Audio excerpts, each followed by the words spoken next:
And what is for you then the biggest difference between this album and the previous one? What is for you personally? Well, there's no strings on this record, apart from one song, I think, To Be Myself Completely. There's a bit of violin in that. The last record was very heavily arranged. You know, it was like big orchestra. I think there was arrangements on pretty much every song, maybe apart from Piazza, New York Catcher, I think was maybe the only one that didn't have, you know, a string arrangement or a big horn arrangement on it. So, you know, it's just the sound of like 7 people without an orchestra over the top, so I think it's quite different, you know. Okay. You know, the actual sound-wise as well, you know, it's, when we were recording, everything was very compressed, so it sounds very present, you know, which kind of suits a band setup, but the fact that there's no strings on it, but for the first Belle and Sebastian album ever, not to, a record ever, not to have any strings on it's a quite a big, quite a big departure. Yeah, it really is. But why did you do it? Was it purely because of the producer, or? No, it wasn't. It wasn't. And we didn't. You know, it was just the way the songs worked out. The songs didn't need it. You know.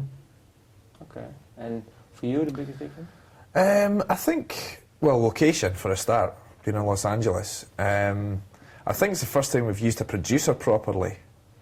Yeah. And he's had far more, I mean, Trevor, it was great working with Trevor Horn, but Trevor was the first time you really actually had a producer, yes? For an album. Yeah. But like Tony stood his ground, you know. Tony, he was, I kind of liked the way he worked. I liked the fact that if he had an idea about something and you said, oh no, I'm not sure about that, or you had an idea or you were opposed to him in any way, he'd say, well, justify what you mean. And if you couldn't justify it, he's like, well, you know, I can, you can't, so my idea has to win. Okay, yeah. I think the playing's a lot better as well. I think because again we rehearsed it. We rehearsed very hard for you know, all the songs to go and play in the album and stuff.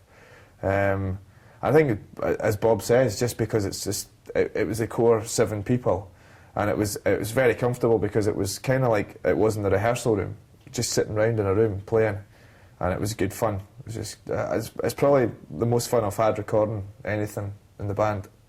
Really enjoyed it. Okay, and did you feel, well, pressure is a big word, but you were chosen to be a Scottish band, I think in January this year. Did you feel any pressure about that? Scottish band. I mean, there was some list, 50 bands. Oh yeah. No. No, not really. I was thinking maybe you were thinking, well, we have to live up to it now, and. Well, to be fair, I don't think any of us for a minute think of the best Scottish band of all time. Yeah, not at all. No, not at all. You got Teenage Fan Club, yeah, Jesus Mary Chain, you know, so many bands, etc., etc. I mean, no, but that's what the poll said. I mean, the poll was well. Oh yeah. You were number one. You look at the top 50 and you go, they've sold millions of records. They've sold millions of records. They're amazing. You go, oh well. So it's hard to kind of think of yourself as anything apart from what you are. Yeah, okay, but I was just thinking. Oh no, it's fair enough. Okay.